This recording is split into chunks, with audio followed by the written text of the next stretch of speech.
of Call of Duty is not other forms of entertainment you spend your time and money on, not gaming at large, not other shooters, not even Battlefield or Medal of Honor. It's Call of Duty. How is this Call of Duty better or worse than the rest of Call of Duty? That may speak to its monolithic nature, where good or bad no longer matter. The game is coming out and it's going to sell. The question is just how much. So given that context, this series isn't really trying to expand its audience. And when a series has made $10 billion, maybe there isn't anywhere to expand. Haters aren't likely to change their minds, and the fan base is probably already going to buy it unless someone warns them it's another Ghosts. It doesn't need to reach people like me. It only needs to reach its fan base, which I think the 5-star reviewer is part of. So perhaps the reason this multiplayer game has so much extra stuff tacked onto it is to generate the conversation needed to reach that fan base. Certainly my eyes glaze over reading the minutia of the multiplayer. This information is useful to a fan, but it's not hype. It's not going to get 1,000 retweets. It needs to latch onto something newsworthy. And I suspect Kevin Spacey is there for the same reason there was a German Shepherd in Ghosts. It's in part to give the reviewer something interesting to talk about. They're multiplayer games, but with no professional competitive scene because the gameplay changes up too frequently. The games are meant to be purchased, exhausted for a year, and then discarded for the next one. Each has to engage its audience for hundreds of hours and still be ephemeral. It's a strange business model. Each game has to feel momentous. Call of Duty is the best fucking game ever, and the next one is even more best. And Kevin Dirtface and everything that comes with him just feels more momentous than what would otherwise be the same old multiplayer game with a map pack, some new movement options, and a physics patch. People don't need to play the campaign, but they want to know it's there. It means they got their money's worth. And they want to hear that it's good. Not Proust good, but Clancy good. Gamers these days seem very self-conscious about their hobby being taken seriously as a worthwhile way to spend their time, but not so seriously that they should ask questions about the plausibility of one soldier killing this many enemies, or a PMC actually declaring war on America, or thornier questions. They want the games to be taken seriously, but only on the developer's terms. And these reviews oblige. The analogy comparing the story of a video game to the story of a porno is an old saw, but it's more apt than people often realize. The reason pornographic films used to always have stories was because of obscenity laws. A film that was nothing but people having sex could be considered wholly without social merit and therefore be censored. As long as the film had a story, any story, it could claim legitimacy. And Call of Duty doesn't have to deal with censorship so much as the court of public opinion. COD has a story, perhaps, so it can insist it has more on its mind than multiplayer shooting matches. The player doesn't care. The reviewer doesn't care. It's debatable whether the developer even cares. But there's this expectation that you're going to make a show of caring, because that means the game is serious. And you can enjoy that, or you can question it. And some of the most interesting conversation around COD does both. But if you want to unabashedly love the game, there's a lot you have to overlook.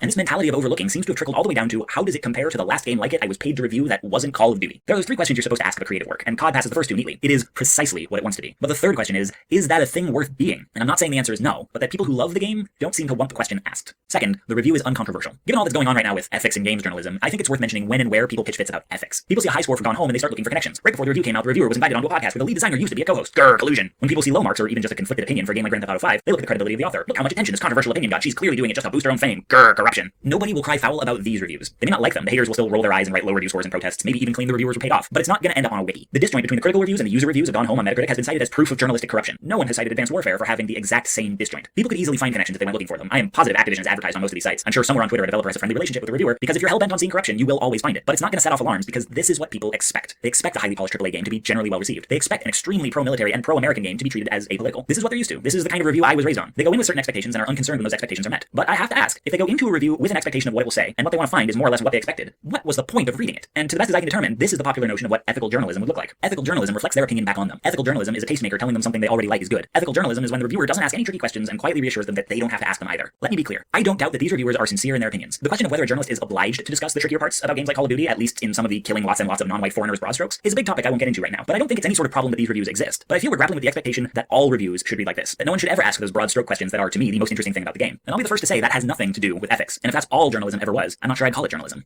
Third, the review is shooters in microcosm. If Call of Duty is held only to the standards of Call of Duty, then it's functionally its own genre. It has genre trappings and genre expectations, and asking why is this game so pro-military feels like asking why aren't there any mages on this spaceship. That's just what it is. But this kind of pussyfooting around has become a default way of talking about shooters in general. If you're making a AAA product that's going to take years and hundreds of people and millions of publishing company dollars, it's going to be an action game, probably a first or third person shooter. You want it to be about something, you gotta hang that something on a shooter because that's what makes money. And players and reviewers accept it because at this point they're acclimated to it. It's been this way for ages. A game is judged for what it is, not what it maybe should have been. If the shooting is great. If the shooting is terrible, then we'll mention that it's terrible. But barring those two extremes, we barely even notice it. It's invisible. It's just the thing we do on the way to the next good bit, unless it's one of those shooters where the stuff that isn't shooting is what we do on the way to the good bits. We often only condemn the game if both the shooting and the stuff is crap, or one is crap enough to ruin the other. But we don't often enough ask, even if the stuff is good and the shooting is at least inoffensive, does the stuff benefit from being in a shooter? And frankly, it's hard to see the point in even asking that. I mean, what's the point of asking why wasn't BioShock Infinite an adventure game? Because that would have made more sense, but it doesn't matter. That game wouldn't get funded. So this is what it is. This is what we expect. You can put in a nice, well-written love story, you can put in some fancy rhetoric. No matter what high-minded stuff it's about, it'll also be about...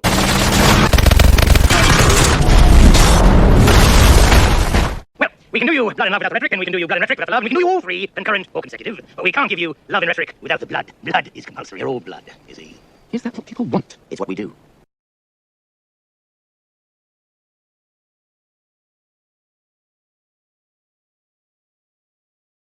Between the elite French intellectuals and paedophilia in the second half of the 20th century. It's one of those stories that falls into the box stranger than fiction. Speaking about sex with minors in a radio interview in 1978, Michel Foucault said that assuming that a child is incapable of explaining what happened and was incapable of giving his consent are two abuses that are intolerable, quite unacceptable. The controversy usually concentrates on a petition that was published in France's foremost paper, Le Monde, in 1977, which argued the rights of 12 and 13-year-olds to have relations with whomever they choose. The petition was signed by many prominent names: Michel Foucault, Jacques Derrida, Roland Barthes, Gilles Deleuze, Jean-Paul Sartre, and Simone de Beauvoir, as well as a number of future French ministers. In this episode, I want to get past the scandalous surface of this story and try to understand how anyone, not to mention some of the greatest philosophers of the 20th century, could arrive at the unimaginable philosophical position of defending paedophilia.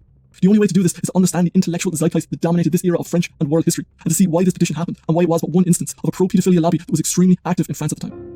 Any talk of this bizarre time in the French intellectual tradition needs to be understood against the backdrop of 1968. The protests of this year rank with those of 1848 and 1789 as among the great watershed moments in French history. In the opening weeks of May 1968, the student riots brought Paris to a standstill, precipitating a general workers' strike and leaving the country on the edge of revolution. Set off a wave of mass protests across the globe, from Rio and Mexico City to London, Madrid, Warsaw, Prague, and cities across the US.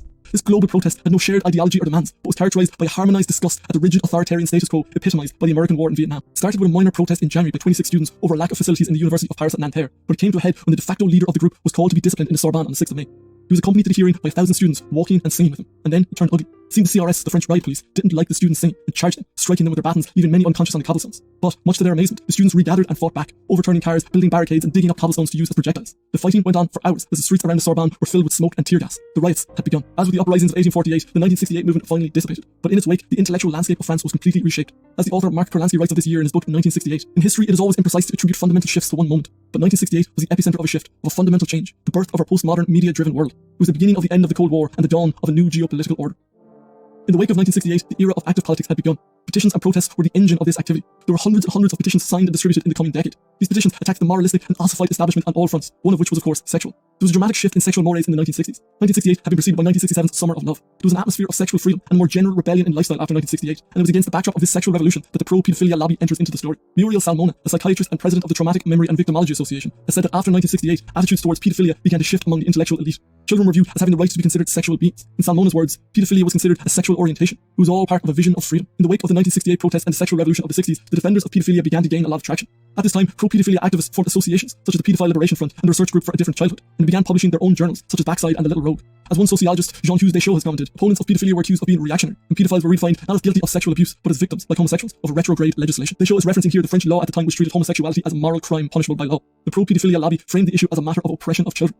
The notion of child protection was deemed patriarchal and denounced as a danger to the child's personal integrity. Thus, for the French intellectuals of the era, this was a matter of questioning the state's authority, of questioning whether the state was overreaching by exercising its authority to protect minors from sexual abuse. Any attempt to understand how the elite intellectual class of France could come to believe in pedophilia must start here. 1968 was a powder keg. It may not have culminated in the literal rolling of heads as 1789 had, but it was an explosion of revolutionary energy just the same.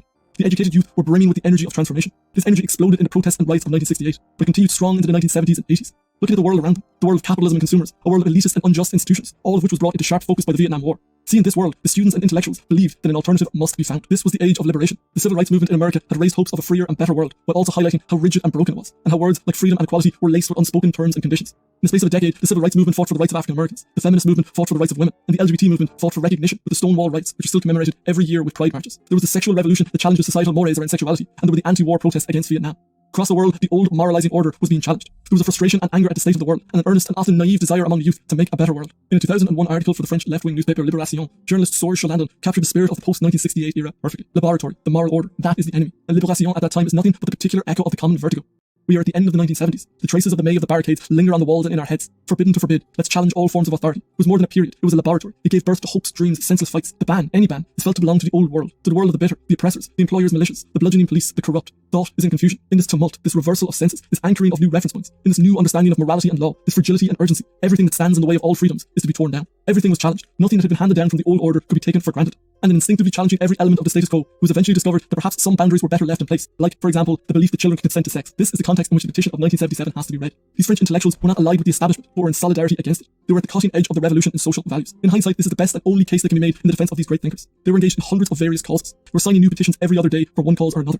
To isolate the paedophilia petition from the rest of the zeitgeist of that era is to commit a historical injustice. With that being said, a good rule of thumb for humans in all places everywhere might be, to paraphrase Mark Twain, if you find yourself on the side of pedophilia, it's time to pause and reflect. That's everything for this episode of The Living Philosophy. If you've enjoyed the video, please give it a thumbs up down below, and I'd love to hear from you down in the comments if you have any thoughts, insights, or feedback. Otherwise, I shall see you next time. Thanks for watching.